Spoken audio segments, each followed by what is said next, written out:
Hi, Selena. Hey, Nikki. And hi, everyone else. Welcome to this week's edition of Extra Sugar. So, in this week's episode of Designing Women in the Cold Open, we found Charlene toasting up a sandwich atrocity.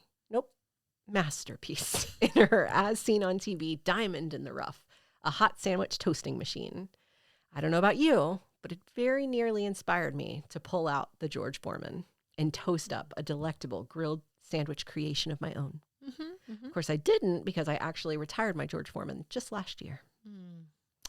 But I sure thought about it. The other thing I thought about was the magical moment infomercials and the as seen on TV world had back in the 90s and early 2000s. And I wondered, as always, what was the deal with that? And that's where we find ourselves today. We're going to try to answer the question of as seen on TV products. What was the deal with that? So act now, Selena, to secure this extra sugar episode, which I'm calling This Extra Sugar Marvel Could Be All Yours for 4 easy payments of $19.99. Sham wow. And as everyone knows by now, you'll actually get this episode for free, whether you pay us or not. So let's jump into it by talking about infomercials and as seen on TV products. So we have several international listeners, and I don't know whether this resonates with them as a cultural phenomenon. If it does, let us know. But if it doesn't, I wanted to just set the stage a little bit. So at its core, as seen on TV is just a general phrase for products that are advertised on TV and then made available seen on TV and then made available through order. Usually it's like through a toll-free number or today a website. So the ads can be really brief, like a normal 30-second commercial. But the OG as seen on TV ads were really long, much longer. Infomercials is what they were called, basically an ad disguised as a TV show, which is what Julia taught Charlene in Designing Women this week. But it wasn't really disguised that well, so. Well, it was in the very early days of advertising, and I think I ended up pulling this out, but the earliest infomercials were actually just like really firm product placements in like things like soap operas and TV shows, and the entire episode would be to sell this product, and you didn't realize it till you got all the way to the end. Oh, we're doing that again, too, so. Yeah, so it's a thing. My favorite was Riverdale, and this was just a few years ago, and she was like, this is why my Lancome mascara will help me solve the crime or something like that. And I was like, is it? Did that really just happen? Well, I just recently rewatched an episode of Arrested Development where it's like clearly sponsored in some way, but the show is self-aware. It's poking fun at itself, but I think it was like Burger King, and there was a whole off-screen story. Like they were, I don't know, the threat of cancellation or something because they weren't making enough money, so they had to secure an ad placement. So they ended up building this whole storyline to promote Burger King, and it was, again, self-aware, and it was really funny. Back in the old days, it wasn't like that. It wasn't funny. It was just like the Riverdale example built into the show. Anyway, I digress. The products. Did you digress? I don't know. I don't know what happened. Who am I? Where are we? My eye itches. The products themselves are really noticeable thanks to the as seen on TV logo, which is red, TV shaped, and says as seen on TV. Interestingly, I thought this was fascinating. The red logo and the phrase are both in the public domain, which means it can be used on packaging or in business with no fee and without any trademark infringement. It also means that companies who produce generic versions of as seen on TV products can alter the logo to say things like, kind of like what you saw that one time on TV, or, hey, do you recognize this? Probably, and it might even work. Just anything like that. And they can use that same logo. Wonderful. The idea of a generic as seen on TV product is, what's the word for that? It's like just so meta. Yeah. Boggles the mind. Like, what? Why? So Let's like I make said, this a little more affordable. right. Like I said, these products have historically been marketed on TV via infomercials, which are basically paid programming that can sometimes disguise itself as a TV show, though, to your point, isn't always that great of a disguise. The infomercial industry is worth over $200 billion today. Do you have any infomercial or as seen on TV items that really just like are fundamental to either your life in the past or your life today?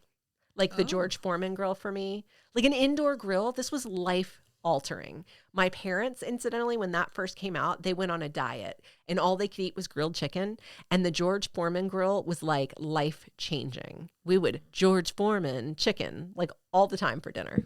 It was so funny because I think it's like when I think of George Foreman, was so in the culture for so long that I kind of forgot that was also an infomercial. Oh, so we'll talk about it a little later. Yeah, I'm thinking as you go through, it might spark things for me. It was also making me think about when we recently talked about exercise equipment.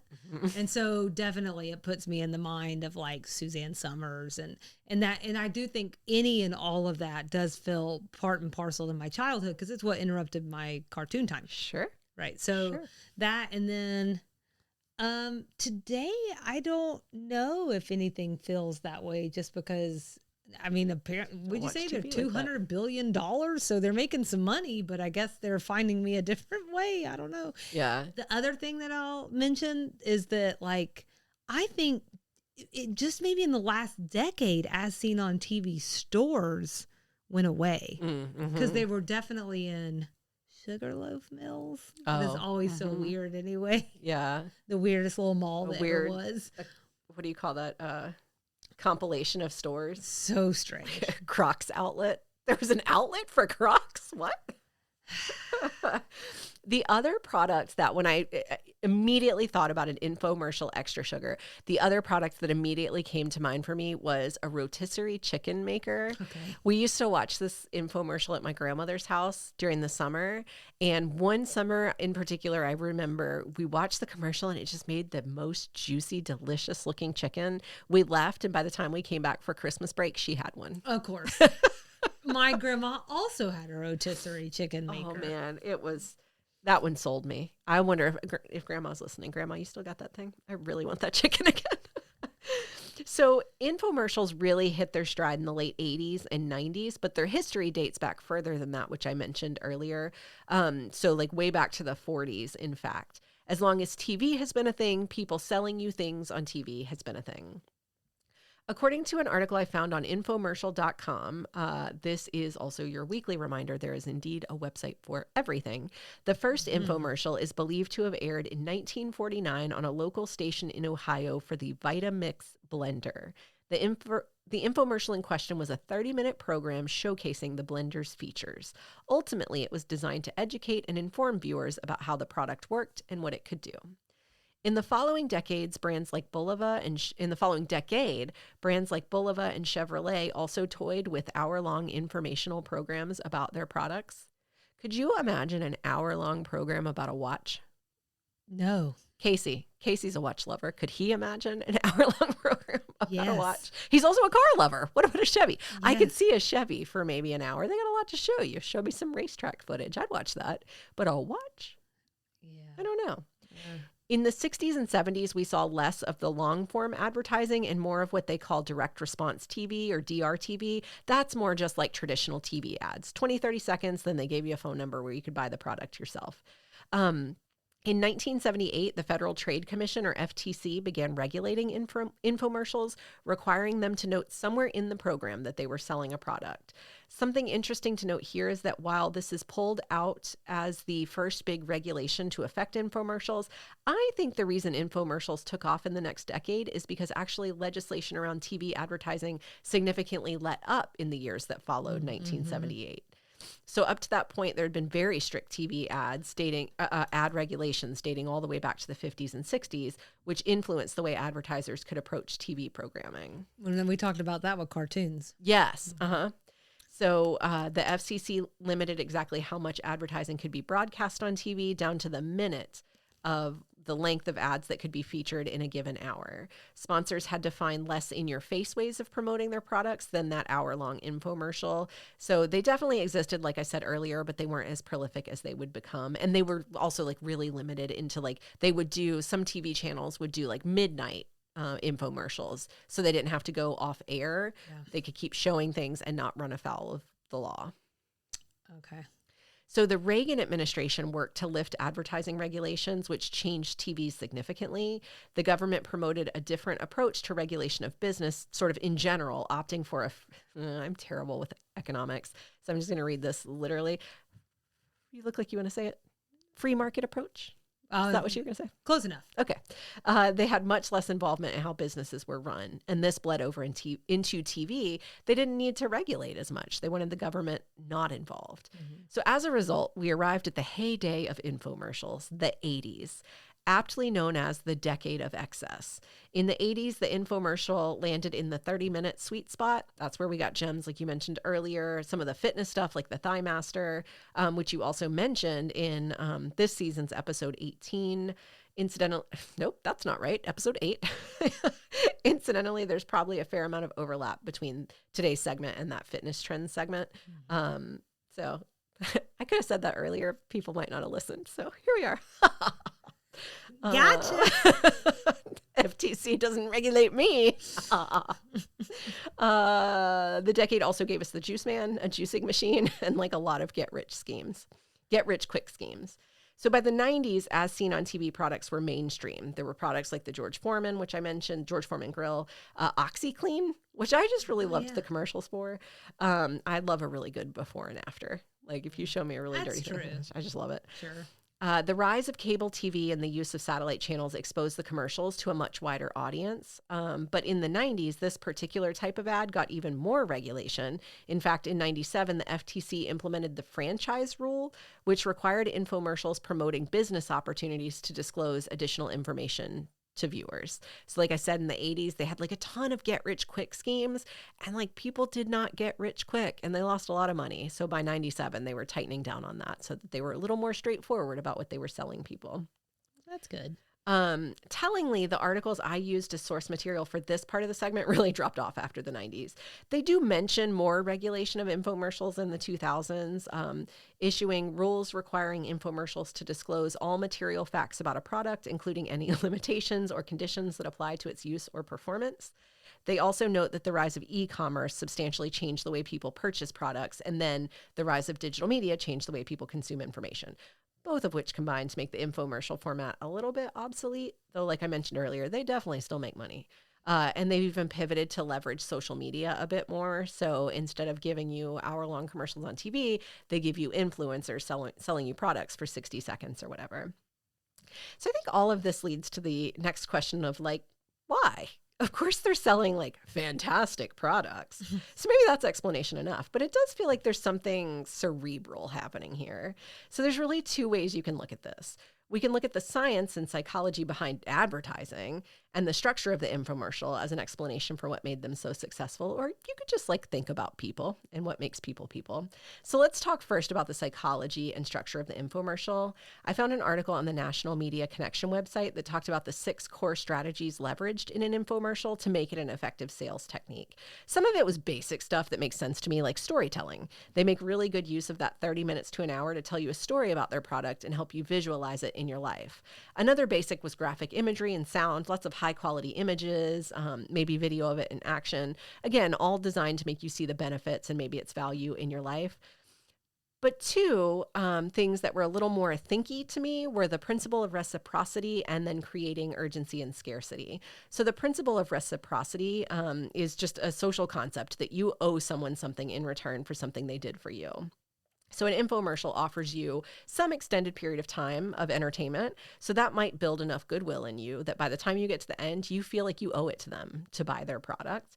Alternatively, maybe they offer you something like a free trial or some kind of bonus add-on. That might make you feel like you owe it to them to give them a chance. Then urgency and scarcity. I just said this, like I am a limited edition kind of gal. It gets me every fudging time.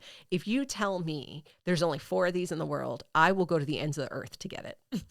It's just the way I am. We have a joke that if something, like Kyle and I joke that if something is being discontinued or there's only a few left, I've never wanted anything more in my entire life. It doesn't even matter if I didn't know it existed 5 minutes ago. Once I know there's not much left, I have to have it. If y'all could see the look in her eye right It's just now, got like crazy, right? Stone cold serious. But that works for a lot of people, apparently. I am not alone. Yeah, I think that makes more sense than the reciprocity. You're You're not PBS, but I'm not or NPR or something, you know, where there's- you're putting good into the world, not Right. crap. Right. You've really given me something amazing. It didn't work for me. I think there's some other people maybe though that it does. But again, creating a sense of limited edition or scarce, it triggers a psychological response that encourages people to act now. So outside of all that brain mumbo jumbo, is there something else going on? I found a New York Times article called Remind Me, Why Was It That We Ever Watched Infomercials? And this piece tried to helpful. explain just that. Perfect. And we'll link to it for you. We certainly will. It's just Fair. behind a paywall. Sorry about that. Oh, no. I went through the library to access it. You can do that too. For context, it was written in 2018, but it sort of used a 1992 article called The Stepford Channel as its inspiration. That original article's lead sentence was, "This is some kind of weird nightmare. Watching commercials that are half an hour long, epic pitches for makeup, shampoo, hair conditioners, juicers, steamers, fitness machines, rhinestone setters, and stain removers. Or for Jessica Hahn's 900 number, Love Phone." Do you remember Jessica Hahn? I think we talked about her in the, the preacher. Hail me. You're doing a Southern lot. Baptist pastor. Yeah. We had an extra sugar on him. Right, Mhm. the one that gets referenced all the time. Yep, well, that'd that be guy. good listening. So I wanted to say Jimmy Swaggart. It's not him. It's the other one. we sometimes do that thing where we're like, why was Designing Women covering this thing right now? Yeah. To put a finer point on it, it's because the New York Times was. This article was from the early 1992 talking about infomercials. So I'm sure that had something to do with it. But they had, to that point, infiltrated society so much, we were at a point where they could be a funny plot detail on a mainstream sitcom. Baker. Tammy Faye Baker, Jim Baker. Thank you. That's him. Jessica Hahn. There we go. You heard it here first. We do remember our own segments. So in that 2018 article, there were 3 main theories for why people respond the way they do to infomercials. Maybe there's just nothing else to do. So this was a long ago time, many moons ago, before we had on-demand entertainment, before we had like computers and stuff. Maybe people just really had to watch TV and that's what was on. They were also just really darn entertaining. It was all the things I talked about a minute ago, the storytelling, the great graphics, whatever. They were entertaining.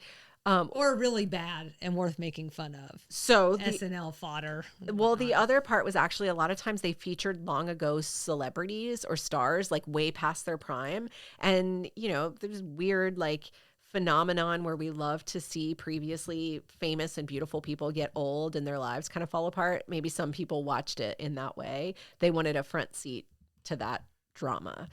And then the article also talked about how the 90s were the heyday of Prozac. Americans were stressed, depressed, and looking for easy solutions. So the article quoted Mark Crispin Miller, a professor of media studies at Johns Hopkins, who said, quote, "What people seem to want from the infomercial is an experience that is wholly and brainlessly affirmative. It may be commercial television in its purest state." So after all that psychological stuff, there is that other bit. The products are just innovative and clever, and some of them are even good. So I wanted to highlight the top. OxyClean. It's good stuff. It's in my cleaner right now. It's good stuff. Yeah. I wanted to highlight the 10 best-selling as seen on TV products of all time, and then talk about some more modern as seen on TV type products, more like as seen on Amazon. But if you have a pesky problem you want to solve, maybe some of these nifty gadgets will do that for you. So first up, best-selling products of all time. I don't want to put you on the spot, but if you have any guesses for what might have made the list, that would be delightful. Gosh darn it. OxyClean, she said it. Yes. Thank you. Take me out of I'm like, ShamWow. I'm over here. I'm also trying to look up what happened to the ShamWow guy. So I remember that was like a big thing. Anyways, that doesn't matter. That's something different. Top 10. So, well, I found a list that's like really, really long. So I limited it to 10 products that just really stuck out to me or had really big numbers. And then I'll link to the full article if folks want to look through. Ooh, the mop. The one that Joy, what's her name? I'm doing this. I don't What know are what's you happening. doing? I'm just trying to figure out what's going on. What's the Joy mop? It's like the twisty mop, the miracle mop. Miracle Mop. I don't think that's on the list. Poor Joy. Okay. So these are from 2019, so some of the numbers are a little old. The Nutrisystem. It's the nutrition fix that helped Marie Osmond lose 50 pounds and keep it off. Right. They made $697 million in 2017 alone. Still? Their market value is estimated at $1.1 billion. Gosh, I wasn't even thinking about diet stuff. Yeah. Yeah. The Snuggie for the unsnugged. This is a blanket with sleeves, a wearable blanket. The commercials were super cringy. I don't know if you remember that. Yeah. I've always thought of this as a joke product. I was shocked to learn it's on the list of bestsellers. According to the best numbers I could find, they made $500 million in 2013. Okay, but is it possible that people are doing that many jokes? So that's kind of what I thought. But within 5 years of their launch, they sold 30 million Snuggies. That can't all be jokes. Wait, the potty. Squatty potty? Is that on the list? That is on the list. I don't think I pulled it out. I have a squatty potty. People love It got that me. thing. So I mentioned the George Foreman grill. This indoor grill sold 100 million grills as of 2015. George, who was a 2-time world heavyweight boxing champ, signed on to originally earn 45% of profits. But by 1998, the product had made so much money, the manufacturer bought him out. He earned $137.5 million for his endorsement and another $11 million for, quote, grill-related TV appearances. Amazing. The next one that bubbled up, I mentioned earlier, was that Showtime Pro Electric rotisserie oven. As of 2018, it had generated $1 billion in lifetime sales. More than 2.5 million rotisseries were sold. Where do you put it? The money or the rotisserie? Yes. It lived on my grandmother's counter. They're big, They're right? huge. This is crazy to me. So his story, I didn't go into it, but I might have included the link in the show notes. His story was really interesting. Like his dad was a salesperson, and the man who invented this, and he followed in his dad's footsteps, becoming a salesperson, but he was also an inventor. And so he invented these products like the rotisserie maker and something else. His company went belly up in like 2018 or whatever, which was really kind of sad. He just recently passed away, actually, but he invented a lot. I don't understand inventors. Like in this day and age, hasn't everything been invented? And they still keep coming up with creative ideas. That's true. Let's see. P90X, Selena. I know this one came up in our fitness Falling segment. for that one. But it also worked. It generated a whopping $700 million in sales as of 2012. Yeah. They're just hard to watch over and over again. Yeah. That's the thing. All of those fitness videos are. Proactive. I didn't think of this one as an infomercial, but I guess it was. Is that skin? Skin, So middle school Nikki really was confident that Proactive would not only solve her skin woes, but just everything wrong in her life. And she wasn't alone. It generated $1 billion in sales in 2015 alone. They also had some really big spokespeople along the way. In 2010, the product paid $13 million to $15 million each year to spokespeople like Justin Bieber and Jessica Simpson. That's crazy. You just mentioned the ShamWow and that being kind of a wild story. My Pillow falls in that category for me because that My Pillow guy kind of went down the drain during the Trump administration. The company claims to have invented a pillow that adjusts to fit you. The promise of a good night's sleep led to $300 million in revenue in 2017. It was 30 million pillows. And I do tell you, one day they're going to make a movie about that guy because that was a spectacular fall. The other one that was interesting to me is first state quarters of the United States collector's map. Oh. So when they did that special edition run of... was that like the early aughts? Yes. So this was a solution for collecting and displaying the first editions of all the state quarters, which was like a special run. My grandfather gave me one because he was a coin collector. I was going to ask. I thought someone in your family was. Yeah, he was a coin collector, so he gave me one. This map made $180 million in sales in 2010. Just in 2010? Yes. Shut the front door. All right. The Ped Egg, the article calls it a pocket-sized cheese grater for your feet. Oh, God. It sold more than 50 million devices since 2007. Is Chia? I'm not saying on the list, but that counts, right? Chia. Probably. They were like little... I don't know if you could order them by phone or if you had to buy them in store. The last one I wanted to mention, I'm going to have to look that up. I'm trying to remember like being 6 years old. Hold on, y'all. You keep going, Nikki. The Bowflex. Yes. 2.5 million Americans own this home fitness machine. Yes. It's a system of resistance cables, so there's no weights, but it promises amazing muscles. The article said it totaled $71.6 million in sales as of 2017. Yeah. So here's the rest of the list. Squatty Potty is on the list. Chia Pet is on the list. There you go. Hair Club for Men, Total Gym, The Thigh Master, Petty Paws, Chia Pet, Amber Vision Sunglasses, The NutriBullet, Squatty Potty, The Scrub Daddy, OxyClean, Slender Tone, Shake Weight, and Sweat into the Oldies. I'm going to say that I don't think that Scrub Daddy is as good as it used to be. I think they did something that, like, to probably make it more affordable for them to make, you know, trying to fix their margins to be a little better. Yeah. And I just find that, like, I'm just running through them now. You sure you didn't accidentally order a Scrub Great Grandma? A Scrub Fatty? Yeah, I'm pretty sure. So that was a Shark Tank thing, and I will tell you that is actually maybe the greatest relationship that I have to it now that I've thought about as you were talking and didn't mention when you asked me because I told you I was going to need time to think about time. You needed to hear some of the products. But Shark Tank has a lot of things that wind up. I love that show. Casey's grandparents introduced that to us like 10 years ago, and I love watching them like go up there and pitch. And, I told you, I'm fascinated by inventors. Yeah. They just identify a problem and find a solution. Yeah. It's incredible. Right. It's incredible. My aunt gave me a Scrub Daddy probably 10 years ago now. I think I probably should just replace it. Maybe it's a problem. I haven't bought a new Scrub Daddy since then. Yeah.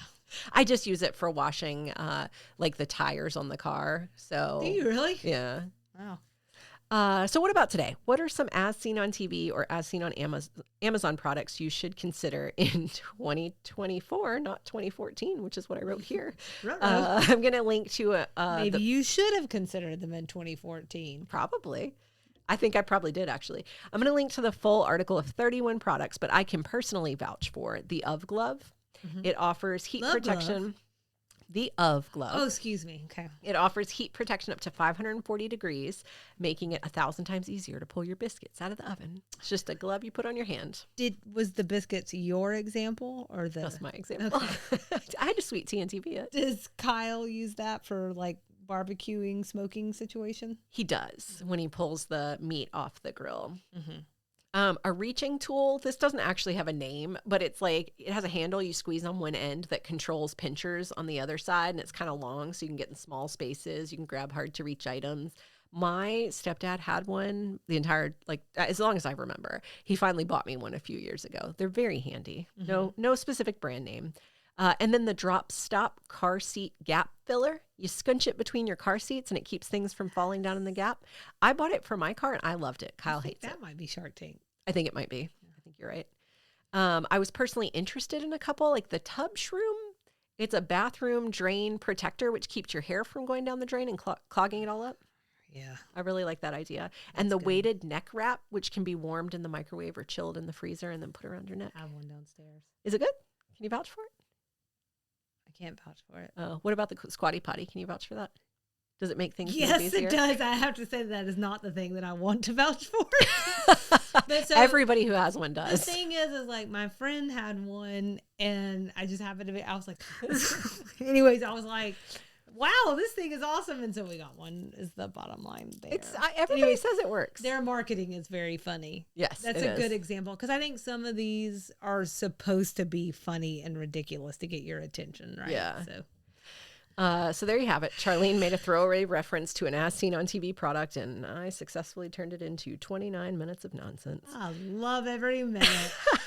I am curious if anyone listening has any great as seen on TV products, either that they'd recommend or any great stories about these sorts of products. So if they do, they should email us, sweetteaandtvpod@gmail.com.